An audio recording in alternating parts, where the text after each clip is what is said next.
Okay, sabay-sabay natin basahin ng malakas. Hallelujah. 1, 2, 3, go. A good name is more desirable than great riches. To be esteemed is better than silver and gold. Father God, in Jesus' name, pagpalain niyo, Panginoon, ang iyong salita sa umagang ito. Ikaw ang Diyos na patuloy na magpaunawa. Lord, kung may mga bagay kang nais tama, may mga bagay na nais sabihin, salamat yan. Bukas sa aming puso na tanggapin ang iyong banal na salita sa umagang ito, Lord. Ikaw ang Diyos na kakatalastas ng puso, ng buhay ng bawat isa at sa paglapit namin at sa pagtanggap namin ng iyong banal na salita at mga pagpapala na nakasama nito, Lord. Kung malapit kami, humingi ng tawad patuloy, Panginoon, na nag-humble ng aming sarili. Praise us, Lord God. Forgive us, Lord, sa lahat ng pagkukulang. Nang sa ganun, Lord, maging karapat-dapat kami, Panginoon, sa inyong banal na salita. Salamat sa umagang ito. Ikaw lamang ang Diyos na mapapurihan. Ikaw lamang ang Diyos na may taas sa aming mga kalagitnaan. Sa iyong mataas na papuring pagsambama. In Jesus' name, amen. So, ang sabi niyan, a good name is more desirable than great riches. To be esteemed is better than silver and gold. So, ito po yung kinuha kong text ay galing po ito sa Kawikaan na isinulat ni King Solomon. Ang sabi niya, mas mabuting piliin ang malinis na pangalan kaysa pilak at ginto o anumang kayamanan. No? So, ang topic natin sa umagang ito, aim for a good name or choose a good name. No? Piliin natin yung mas magandang pangalan. So, sabi ni Alex, mas mabuting piliin yung magandang pangalan kaysa ginto o anumang kayamanan, di ba? Kasi sabi niya, mas maganda ro yan kaysa dun sa mga material na bagay. So, yung pag-uusapan natin is about dun sa gaano ba kahalaga yung iyong pangalan. Gaano ba kahalaga na magkaroon tayo ng magandang pangalan? Baka sabihin mo, o nga pastor, nang bago kami nagkasawa ni Mr. sa kamisis, yung anak namin, pinag-isipan namin maiging pangalan. Gusto namin yung magandang pakinggan, di ba? Yung, minsan kasi ganun tayo, di ba? Nag-iisip tayo ng magandang pangalan para sa ating mga anak o yung mga magulang natin, di ba? Para magandang pakinggan. Okay po yun, magandang pakinggan. Pero hindi po yan yung tinutukoy ng salita ng Lord yung sa spiritual. Kasi kahit yung pangalan mo ay perfecto o perfect, kung hindi naman perfect ang buhay natin, pangit pa rin, di ba? Kahit maganda sa pakinggan, di ba? So, ang tinutukoy dyan ng Biblia, mas mainam na piliin natin yung magandang pangalan, di ba? Yung pangalan na tinutukoy dyan, hindi yung basta yung words na yung maganda yung tawag dito, yung bigkasin, yung may maganda yung mga letra, ganon. Hindi po ganon. No, sabi ng Biblia, mas magandang piliin ang pangalan kaysa anumang material, di ba, na bagay. Katotohanan po mga kapatid, lahat tayo nangangailangan tayo ng mga material na bagay. Amen? Lahat tayo kailangan natin yan. Kailangan natin ng, siyempre, financial o sasakyan, mga ari-arian o mga lupa. Dinidesire natin yan, di ba? Pero ang sabi ng Biblia, mas piliin mo yung magandang pangalan kaysa sa anumang material na mga bagay. Kaya nga sa umagang ito, kung ikaw papipiliin ka, material na bagay o magandang pangalan, ano yung pipiliin mo? Diba? Ano yung pipiliin mo? Alam nyo, napakahalaga yung may magandang pangalan. Kasi may tayo minsan, yung halimbawa, maganda yung pangalan mo, kilala ka na. Pupunta ka pa lang doon sa isang lugar na pupuntahan mo, minsan nauna na yung pangalan mo, pinag-uusapan na yung pangalan mo, nandun na agad sa'yo. Kaya nga sa umagang ito, tatanungin ko po kayo, kapag po ba nababanggit yung pangalan natin, ano ba yung nasasabi ng tao? Ano ba yung di ba? Ano ba yung napag-uusapan ng tao tungkol sa iyong pangalan? Alam niyo, napakahalaga yung meron tayong magandang pangalan. No, napakahalaga, maganda kasi lalo na sa panahon ngayon, sino dito yung mga nag-online, di ba? Minsan may mga negosyo tayo, may mga hanap buhay tayo. Di ba? Yung magandang pangalan, di ba? Tinitignan natin yan. Mahalaga yan sa mga customer, di ba? Kasi kahit gaano maganda yung iyong produkto o yung iyong itinitinda sa online, kahit gaano yung katibay, kung sira yung pangalan mo, di ba? Hindi sila bibili. Tama? Kung masarap, kahit doon sa kantin, pagka masarap yung tinda, masarap yung mga luto, pero kung hindi maganda yung pangalan ng may-ari, tingin ko hindi ka bibili. Amen? Kung hindi siya maganda sa iyo, no? Kaya nga, sa umagang ito, kapag narinig nila yung mga pangalan mo, ano bang na-express yun ng tao, sila ba yung masaya? Sila ba'y nabubuhayan? Sila ba'y natutuwa kung pag naririnig yung pangalan mo, tumataas yung isang kilay nila at papasimangot. Diba? Kaya mahalaga, no? Napakahalaga na magkaroon tayo ng magandang pangalan. Amen? Sabihin mo sa kapatid mo, kapatid, pahalagahan mo yung pangalan mo. Ha? Pahalagahan mo kasi mahalaga yan. Ang sabi ng Biblia, mas mainam na piliin natin yung may magandang pangalan kaysa dun sa mga material na bagay sa mundong ito. No? Mas mahalaga. No? So yung pangalan na yan na gusto nating maging maganda, hindi po yan na-develop ng overnight. Amen? Hindi yan yung basta-basta gaganda agad. Yan po ay may proseso, may kailangan ng panahon, di ba? Halimbawa yung mga food chain na sikat, hindi yan basta-basta sila nasikat, di ba? Dumadaan sila yan ng maraming panahon para gumanda yung kanilang imahe, yung kanilang pangalan sa mga tao. Sino dito yung mahilig magkape? Sino dito mahilig magkape? Ayan. Pag mahilig ka magkape, pag bumili ka ng kape sa palengke, mura lang. Tama? Pag pumunta ka ng Starbucks, ang mahal ng kape. Amen? Yung 1 kilo mabibili mo sa palengke, pagdating mo ng Starbucks, baka 1 kutsara na lang yun. Di ba? Bakit ganon? Bakit ganon nagmamahal? Kung tutusin, parehas lang yung kape. Di ba? Parehas ng lasa, pag ininom mo, kape pa din. Bakit nagmamahal? Dahil sa pangalan. Amen? Dahil mayroon silang magandang pangalan. So makikita natin yung pagkakaiba kapag mayroon kang magandang pangalan, di ba? Yung tumataas yung iyong tawag doon, yung iyong rate, yung iyong value. Yan, yung value, no? Choose a good name, di ba? Tumataas yung iyong value. Kaya pag may pangalan ka, dapat ingatan natin na huwag ito masira, di ba? Kasi pag once na nasira yung iyong pangalan, mahirap na yan ibalik, di ba? Mahirap na siya ibalik. So, tingnan natin sa umagang ito, paano ba tayo magkaroon ng magandang pangalan? Di ba? How to have a good name. Paano ba tayo magkaroon ng magandang pangalan? Paano ba maayos yung pangalan natin? Alam niyo po mga kapatid, kahit po ang Diyos, no?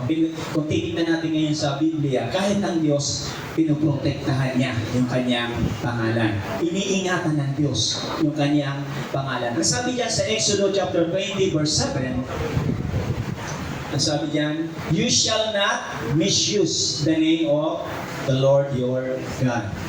For the Lord will not hold anyone guiltless whose misuse His name. Huwag mong gagamitin sa walang kabuluhan ang pangalan ni Yahweh na iyong Diyos. Ang sabi niya, tiyak na parurusahan ko ang sino mang gagamit nito ng walang kabuluhan. Minsan nga nalulungkot ako na may mga tao minsan kapag binabanggit yung salita. Alam niyo, naranasan niyo ba? Minsan masakit sa dibdib. Amen? Yun nga lang, syempre hindi nila alam yung salita ng Lord. Kaya minsan, basta na lang nila ginagamit yung salita ng Diyos na sa hindi tamang mga salita. Pero ang sabi ng Lord, iniingatan niya yung kanyang pangalan. Huwag mo yang gagamitin ng walang kabuluhan. At ang sabi niya, tiyak. No? Diyos ang nagsabi niyan. Tiyak na kayo'y parurusahan. No? Kung ginamit mo yung pangalan ng Diyos sa walang kabuluhan. At makikita natin mga kapatid, ayaw ng Diyos na masira yung kanyang pangalan. So, at ang sabi din sa Isaiah 48:11, ang sabi pa din yan, hallelujah. Sabi niya, for my own sake, I do this. How can I let myself to be defamed? I will not yield my glory to another. Ang ginawa ko'y para sa sarili kong kapakanan, sabi ng Lord. Kapag sa ngalan ko'y hindi pinahintulutan, ang karangalan ko'y tanging akin lamang. Walang makakahati kahit sino man. Kaya ayaw ng Lord na masira yung kanyang pangalan. Bilang isang Kristiyano, dapat iniingatan din natin yung pangalan ng Diyos na nasa atin. Amen? Iniingatan din natin, no? Kasi ayaw ng Diyos na masira yung pangalan niya at even tayo na mga sumusunod sa Diyos, di ba? Yung pangalan na yan, di ba, na nasa sayo ay nakabase kung paano magtitiwala yung isang tao sayo. Amen? Hallelujah. Kaya nga kapag nakikita natin kung yung pangalan natin, ito po yung nagpapaalala kung sino ka, di ba? Kung anong klaseng tao ka, di ba? Kapag narinig po natin yung pangalan ni Bill Gates, ano naiisip nyo?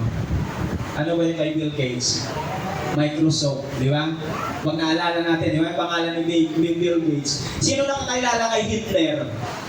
Di ba? Kapag naalala nyo yung nabanggit yung pangalan ni Hitler, anong meron doon? Yung Holocaust, di ba?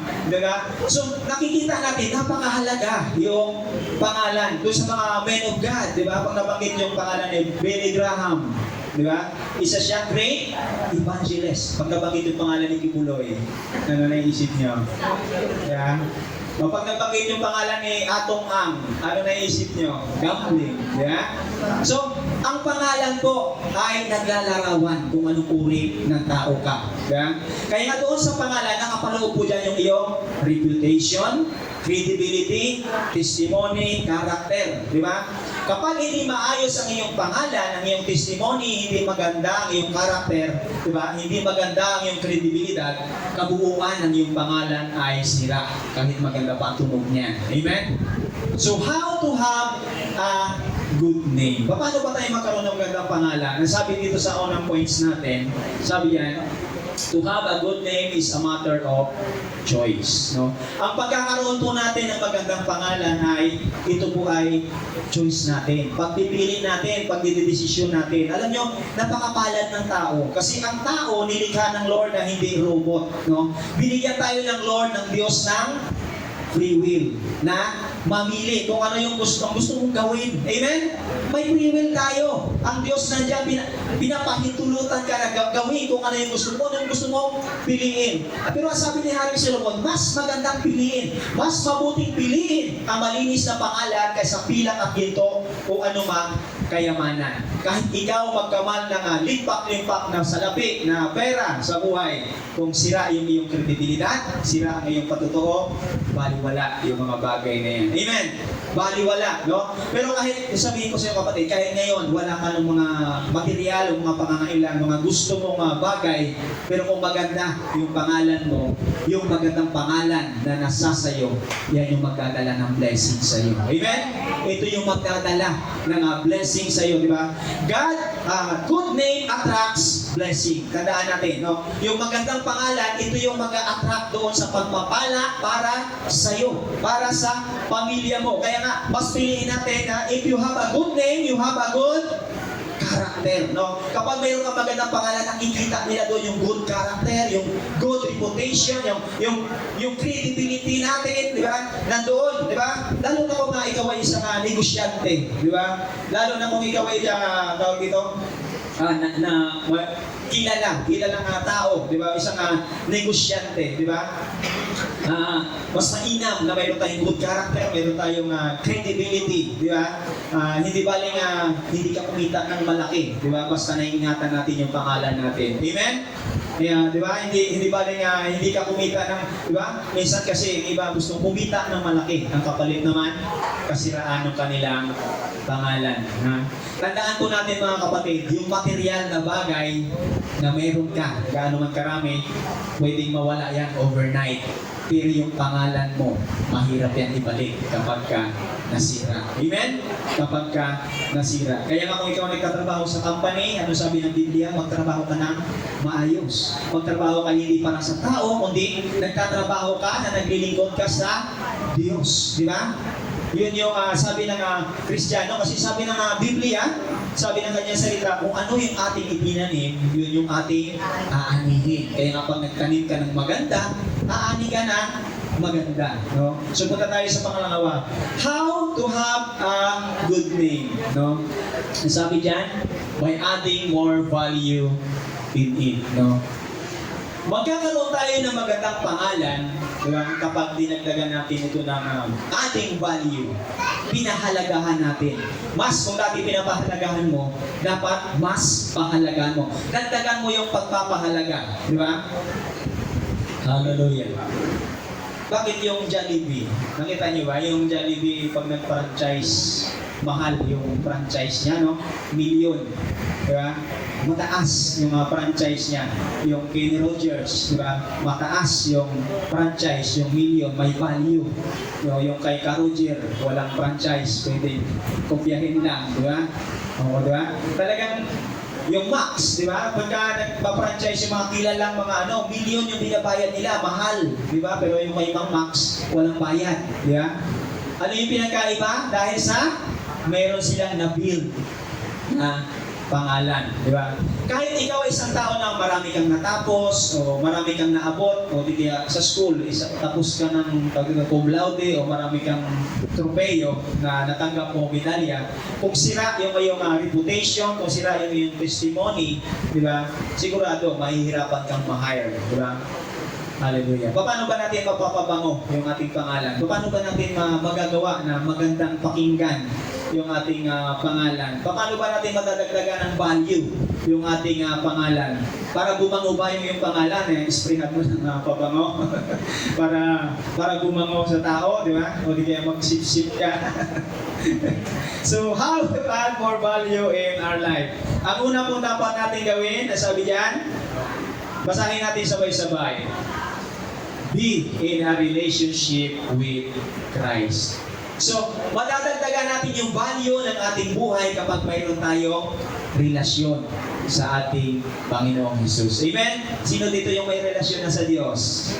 Palakpakan natin ang Panginoon. Hallelujah. Salamat sa Lord kasi siya yung pumili at tumawag sa atin. Amen? Ang sabi ng Biblia, siya yung unang nagmahal sa atin. So, mahalaga para madagdagan yung value ng ating buhay, kailangan mayroon tayong relasyon. Tamang relasyon kay Kristo. Di ba? Kapag tayo po ay nakikipag-partner o nakikipag-partner sa sino mga tao, lalo na dun sa mga liko ang buhay, di ba? Alam niyo yung mga ibang tao, nire-rate ka. Depende doon sa kung sino yung kasama mo. Amen? Nire-rate ka. Mayroon man tayong kasabihan, sabihin mo sa akin kung sino yung mga kasama mo o kung sino yung mga tropa mo at sasabihin ko kung sino ka at kung ano ka. Gets natin? Di ba? Doon po nire-rate ng tao. Di ba? Doon nire-rate kung sino ka. Di ba?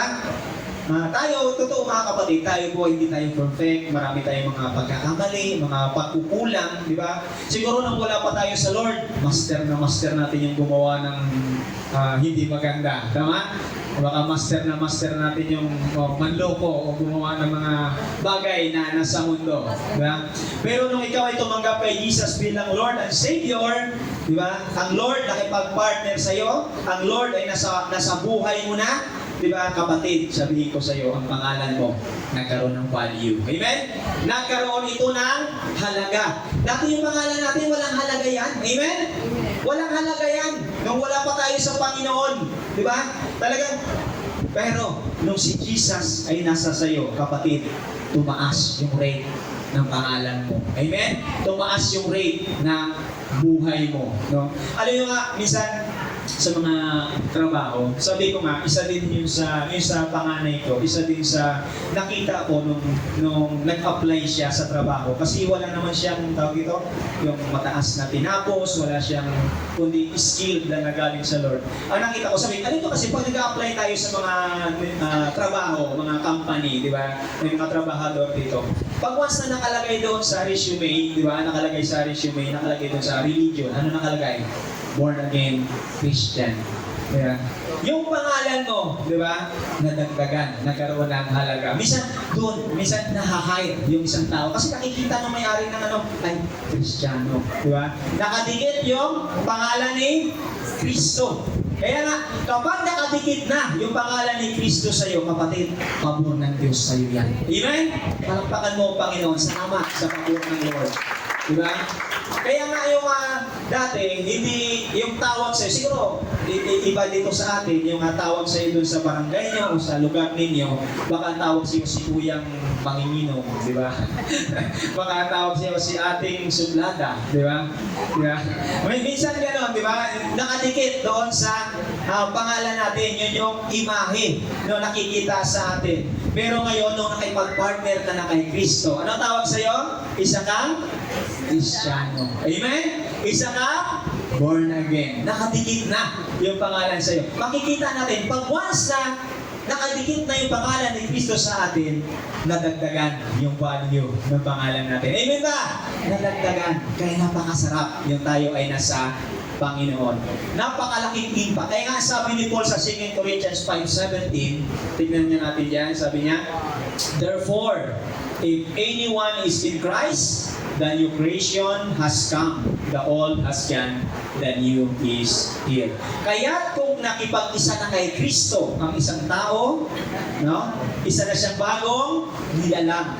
Wala na yung dati, sa halip, napalitan na ng bago. Di ba? Ibig sabihin, dahil nakipag-partner ka kay Kristo, yung dating sira na reputasyon, yung dating sira na credibility, di ba? Yung sira, di ba? Nirepair na ng Lord yan. Amen? Inayos na ng Lord, di ba? Inayos na ng Lord. Pero nung wala ka pa hindi ka pa partner kay Jesus, di ba? Iba yung tingin ng tao sa iyo, iba yung pagkakilala sa iyo. Kaya nga pag once na partner tayo kay Lord, hindi lang dapat one-time experience. Minsan natutuwa tayo kapag nasasabihan tayo, ay kaya pala kasi Kristiyano siya, di ba? Ay kaya pala. Pero dapat hindi lang one-time experience. Dapat kapag na kay Kristo ka na, naayos na yung buhay mo, nalinis na, dapat tuloy-tuloy yan. Amen? Tuloy-tuloy na ingatan natin yung ating pangalan. Kasi pag nasira ang pangalan mo, kasama dyan si Kristo. Amen? Ingatan. Sabi mo sa katabi mo, kapatid, binago ka na ng Lord. Na kay Kristo ka na, kaya ingatan mo yung pangalan na ipinagkatiwala sa iyo. Alam mo mga kapatid, sino nakabasa doon sa kwento ni Abraham? Sa Biblia, no? Sa Old Testament, si Abraham po, yung dati yung pangalan niya, hindi naman talaga Abraham yung pangalan niya. Yung pangalan niya dati ay Abram, no? Yung Abram na yon, ang pagkakilala sa kanya, nakadikit sa pangalan niya yung pagiging idolater, no? Siya sumasamba sa mga Diyos-Diyosan, di ba? Nakadikit sa pangalan niya yung pagiging sinungaling at kung mga ano-ano pang masasamang mga negative, no? Pero nung na-encounter niya ang Lord, sumunod siya sa ating Panginoon, sumunod siya sa Diyos, nagkaroon siya ng malalim na relasyon sa Panginoon, nagkaroon siya ng good relationship sa Lord, no? Yung pangalan niya pinalitan ng Diyos. Sabi, hindi ka na Abram. Ang pangalan mo ngayon ay magiging Abraham na. Na ibig sabihin ng Abraham ay Father of many nations. No? Kaya makikita natin, kahit pangit yung pangalan mo dati, o pangit yung pangalan mo ngayon, pero kung sunod-sunod, tuloy-tuloy, na nakadikit ka sa kay Kristo, sumusunod ka, di ba? Buburahin ng Diyos yung pangit na pangalan mo, di ba? At papalitan niya ng bago, gaganda ng gaganda, di ba? Yung name natin, hindi lang nagpapakita ng karakter ng isang tao, kundi ito rin ay nagsasabi, no? Doon sa ating destiny, sa pagsunod natin sa Diyos. Si Jacob, sino nakakilala kay Jacob? Si Jacob po, dati siya ay deceiver. Yan yung ibig sabihin ng Jacob na pangalan. Deceiver, isa sa manlilinlang o mga-agaw o manluloko. Diba? Inagaw niya yung karapatan ng kanyang kapatid na si Esau. Diba? Ibig yung kanyang tatay ay niloko niya. Kaya yung pangalan na Jacob nag-manifest sa kanya yung deceiver. Pero na ma-encounter niya ang Diyos, pinalitan ng Lord yung kanyang pangalan. Sabi ng Lord, hindi ka na deceiver ngayon. Ang pangalan mo ay Israel na. Israel. Na ibig sabihin, he struggles with God. Ito pala ibig sabihin ng Israel. Interpretation says as God prevails, God contends, or Prince of God. So, yung Israel pala napakaganda. Siya yung prinsipe pala ng Diyos. Minahal ng Diyos. Inako, inangkin ng Diyos. Si Peter. Sino po nakilala kay Peter? Si Peter po, ang pangalan niya dati ay Simon. No? Simon, na ibig sabihin, pabago-bago. Simon Peter. Pabago-bago, yung pag nagdesisyon, urong sulong, di ba? Walang sariling, walang disposisyon, di ba? Pero na makilala niya ang Panginoon, sabi ni Jesus sa kanya, mula ngayon hindi na natatawaging Simon, kundi Cephas na. Pinalitan na. No, yung kanyang pangalan, sabi ng Lord na ibig sabihin ng Cephas ay rock, bato. No? Ibig sabihin, ano po sinabi niya bato? Ito ay matibay, matatag. No? Ganon din po si Paul. Si Paul po ay talagang kung makikita natin doon sa Acts, grabe talaga yung isa siyang persecutor. No? Ang ibig sabihin natin niyang pangalan ay Saulo. Persecutor siya, mayaman siyang tao, tapos palagi niyang ipinagmamayabang yung kanyang kakayahan, marami siyang natapos, diba? Alam niya yung mga batas doon sa kanila ng mga Hudyo, no? Tapos pinipersecute niya yung mga Kristiyano na ipinapapatay, hinuhuli, kinukulong, no? Para i-deny nila ang ating Panginoong si Kristo. Pero dumating ang time tinawag at pinili siya ng Lord. Hindi na natuwa ang Lord sa mga ginagawa niya. Kaya pagdating doon sa Damasco, di ba, nakipagkita sa kanya ang Panginoon. Na-encounter niya ang Lord. At mula noon, binago ng Lord yung kanyang pangalan. Simula doon sa pangalan na Saulo, sabi niya, Paul na ang pangalan mo ngayon. Na ang ibig sabihin ay gentle in spirit. Amen? Napakaganda pala ng meaning ng pangalan ni Paul. Gentle in spirit. Kaya makikita natin, kapatid, ano man ang pangalan mo, kayang baguhin ng Lord yan. Amen? Pag once na na-encounter natin ng Lord, kayang ayusin ng Lord yan. Kayang pagandahin ng Lord yan. Kaya nga sabi ni Paul, di ba? If anyone is in Christ, he is a new creation. Di ba? Bago na siya. Di ba? Bago na siya. Nilinis na ng ating Panginoon kasi idinikit ng Lord yung pangalan niya sa atin. Ganun din sabi sa Isaiah, sabi nga ng salita ng Lord sa Isaiah, hali kayo at tayo ay magpaliwanagan, sabi ni Yahweh. Sabi yan, come now, let us settle the matter, says the Lord. Do your sins are like scarlet. They shall be a white as snow. Do they are red as crimson. They shall be like wool. Sabi yan. Hali kayo, tayo magpaliwanagan, sabi ni Yahweh. Gaano man kapula ang inyong kasalanan, kayo aking papuputiin tulad ng yellow at bulak. No? So kung tayo ay dating makasalanan, dahil nakipag-partner tayo kay Kristo, ang pangalan mo ngayon ay bumango na. Amen? Gumanda na iba na. So, hindi natin kailangang tawag ito, gumawa ng hindi maganda para lang bumango o gumanda yung ating pangalan para maging maayos. Ang gagawin lang natin ay bumalik tayo doon sa ating Creator. Amen? Kung minsan naliligaw na tayo, nawawala na tayo, kailangan lang para gumanda yung ating pangalan, makipag-partner tayo kay Kristo. Di ba? Ipa-repair natin. Ang mahalaga doon, di ba? Yung connection natin kay Jesus. Kasi kung tayo lang, pwede tayong gumawa ng mga bagay na sa tingin natin magpapaganda ng ating pangalan. Pwede kang magabuloy, pwede kang tumulong. Pero kung yan ay pansariling kapakanan lamang, hindi yan gaganda. Pero kung ikaw ay nasa kay Kristo, ang Diyos mismo yung magpapaganda at magtataas ng value ng pangalan mo. Amen?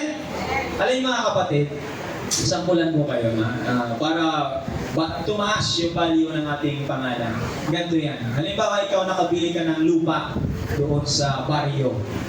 Pag sinabi natin baryo, malayo sa syudad, mga video bukid-bukid, siguro mura lang yung per square meter ng lupa. Amen? Minsan magbibili lang siguro natin mga 1,000 per square meter lang o 500 lang. Kasi hindi siya masyadong puntahan ng tao. Diba? Dumating ang time, sabihin natin mga 2 years yung nabili ng lupa o 1 year, nabili ng SM, yung kaharap ng lupa na binili mo na mura lang. Sa tingin natin, anong mangyayari doon sa lupa na nabili ninyo? Di ba? Anong mangyayari sa lupa na nabili nyo? Dahil nabili ng SM yon, yung harapan o yung katabi ng lupa na nabili mo, yung dati na mura lang na lupa na bili mo, sigurado tataas yung value. Amen? Tataas yung halaga. Amen? Dati, nung tayo ay wala sa Panginoon, wala tayo kay Kristo, yung value ng buhay mo, mababa lang. Pero, binili ka ng Diyos. Amen? At ang ibinili ng Diyos sa'yo, hindi pera, hindi ginto, kundi yung kanyang sarili buhay. Kaya sa mga oras na ito, kapatid, ang value ng buhay mo mataas na. Amen? Mataas ang value ng buhay mo. Dahil, alam niyo mga kapatid, yung buhay ng Kristiyano, kapag ikaw na kay Kristo, hindi po pababayan, kundi pataas ng pataas. Amen? Palago ng palago. Amen? Pabuti ng pabuti. Paganda ng paganda. Payaman ng payaman. Amen? Hallelujah! Nakita natin! Palakpakan mo, Panginoon! Hallelujah! Hallelujah! Kaya kapag ikaw ay na kay Kristo, kapatid, congratulations.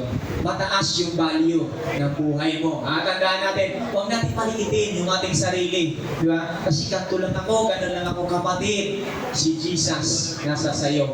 Ang Panginoon, nakatira sa buhay mo. So, punta tayo sa pangalawa.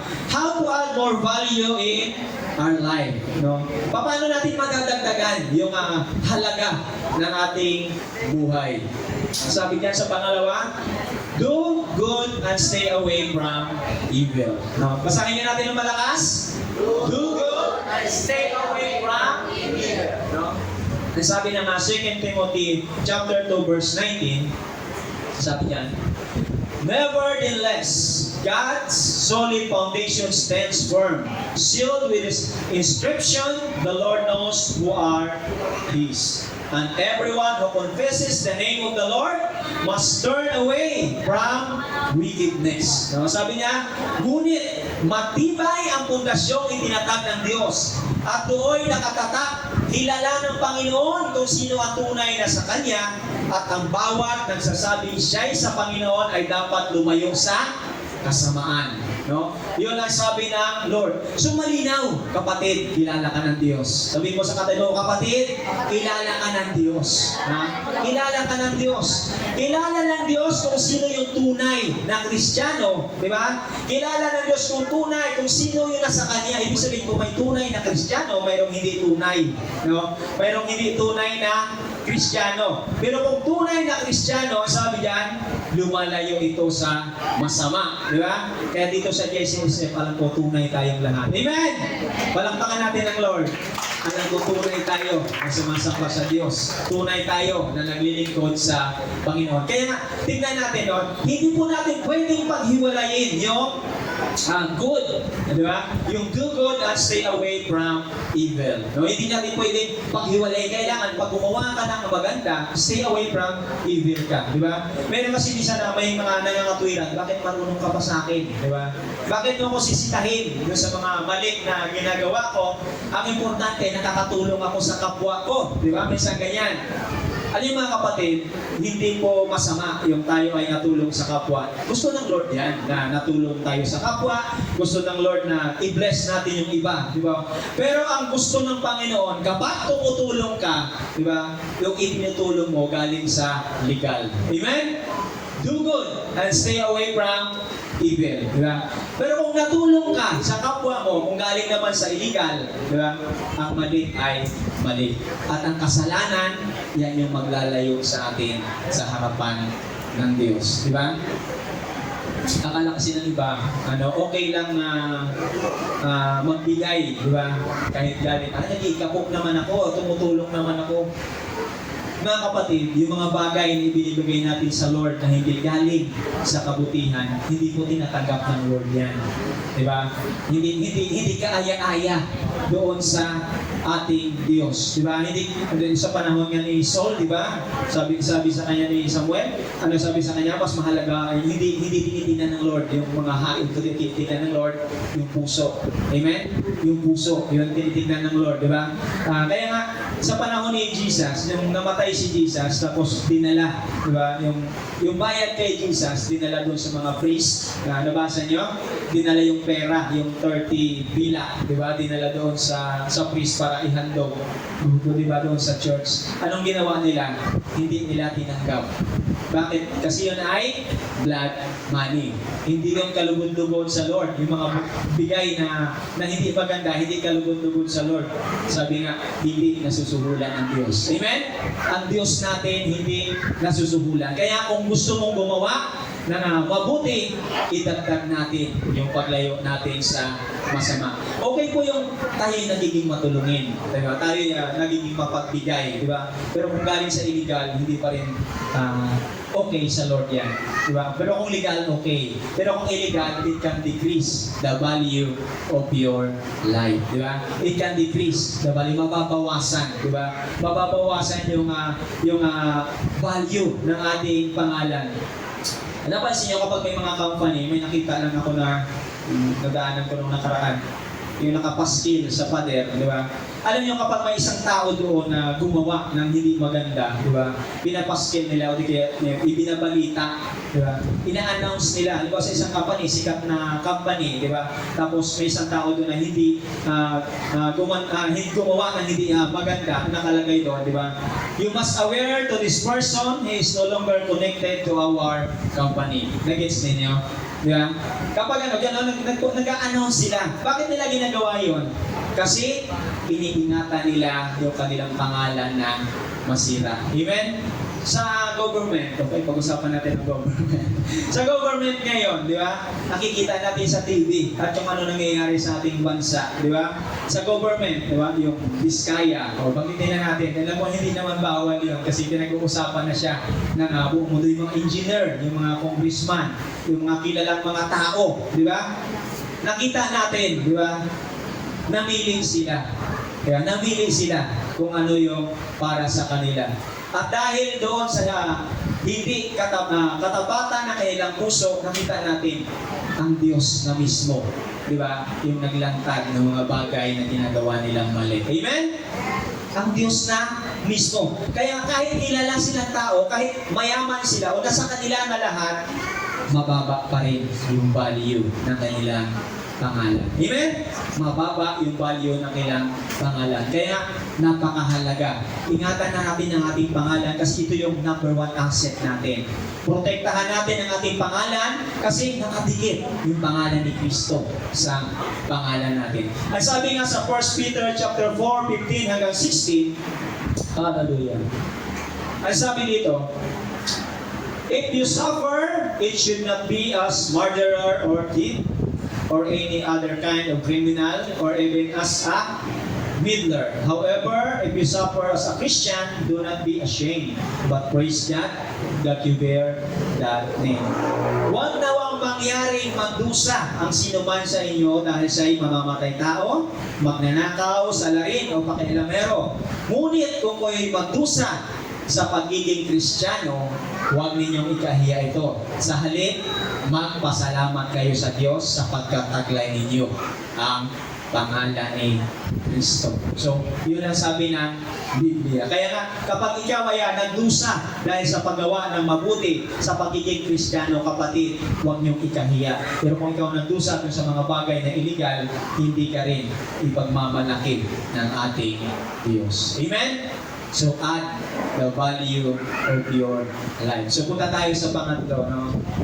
Last po. Hallelujah. Ang bilis ng preaching ng pastor. Hallelujah. Okay, punta tayo sa pangatlo. Ang sabi dyan, disconnect yourself to the people who do not value a good name. No, yun ang sabi, no? Disconnect yourself, no? Ilayo natin yung ating mga sarili. Bakit natin kailangan ilayo? Di ba? Kasi tayo ay na kay Kristo, di ba? May mga tao na wala silang pakialam na masira ang pangalan nila, basta kumita na sila ng malaki. Basta makakuha sila ng limpak-limpak o makagawa sila ng mga bagay na gusto nila. Di ba? Alam niyo po, kapag sira yung iyong pangalan, mahihirapan kang mga ilangan sa tao. Amen? Naniniwala ba kayo? Kapag sira ang iyong pangalan, kung pumunta ka ng bangko, hindi ka makakahiram ng pera. Di ba? Kahit si Bombay, baka hindi ka pa utangin pag sira ang pangalan mo. Amen ba? Kasi hindi sila magtitiwala sa iyo. Di ba? Kaya nga, kung sira ang pangalan mo, walang magtitiwalang tao sa inyo. Kaya nga may kasabihan tayo, kapag yung isang kaing na kamatis na bagong pitas, mga hinog magaganda, kapag nalagyan ng isang bulok yan, di ba? Anong mangyayari?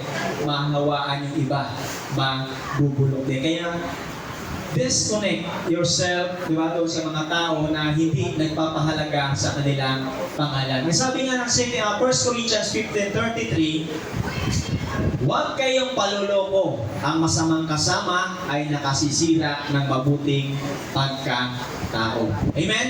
Kaya nga, pinapaalala ng Biblia sa atin, ingatan natin yung ating pangalan. Ingatan natin yung ating sarili. Ingatan natin yung ating buhay, yung ating pamumuhay. Kasi sabi, ang masamang kasama ay nakakasira ng mabuting pagkatao. Kaya nga, blessed ka kapag mayroon ka nga kaibigan na Kristiyano. Sabi nga, yung tunay na kaibigan, dadalhin ka kay Kristo. Amen? Yung tunay na nagmamahal sa'yo, dadalhin ka sa Diyos. Hindi ka ilalayo sa Diyos. Baka sabihin, Pastor, paano ko maaakay yung mga tao na gusto kong dalhin sa Lord kung susundin ko yung salita na lumayo ako sa kanila? Alam niyo, pinaliwanag po ng sulat ni Paul sa 1 Corinthians 5:9 hanggang 11.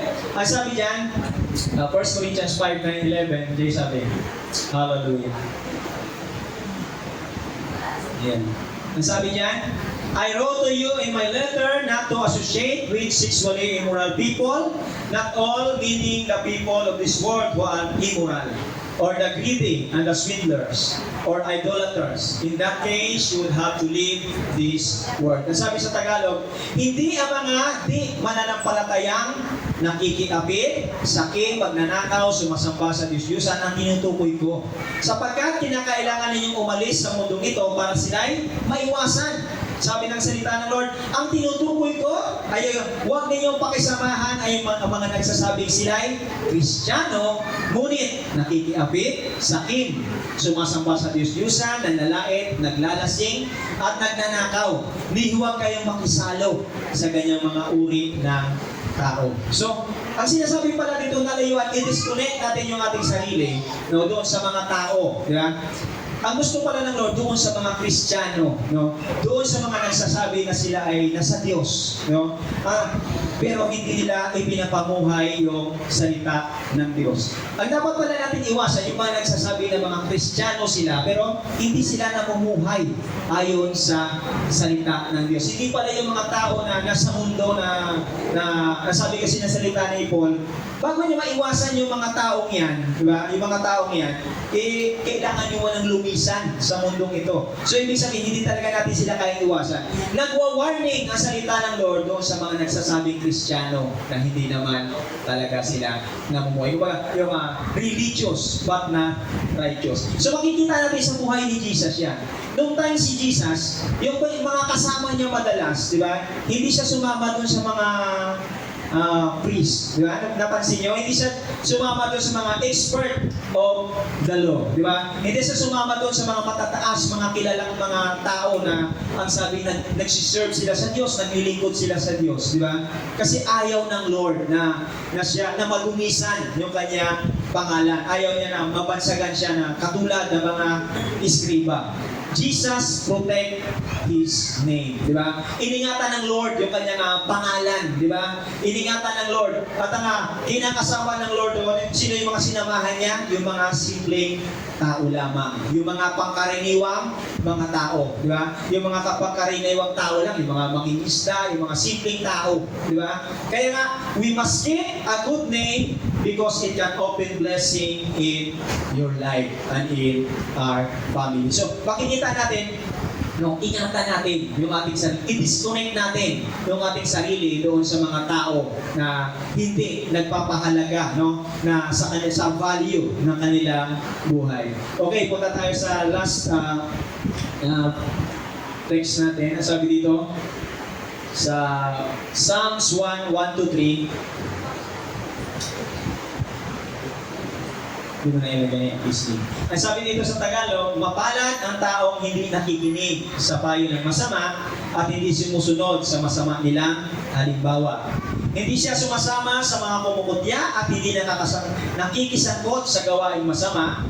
No? Sa halip, kasiyahan niyang sumunod sa kautusan ni Yahweh, binubulay-bulay niya ito araw at gabi, katulad ng punong kahoy sa tabi ng batisan, laging sariwa ang dahon at namumunga sa takdang panahon, anuman ang kanyang gawin ay magtatagumpay. So, ito yung sabi ng Psalms 1:1-3. So, nakapaloob sa iyong pangalan ang iyong tagumpay. Amen?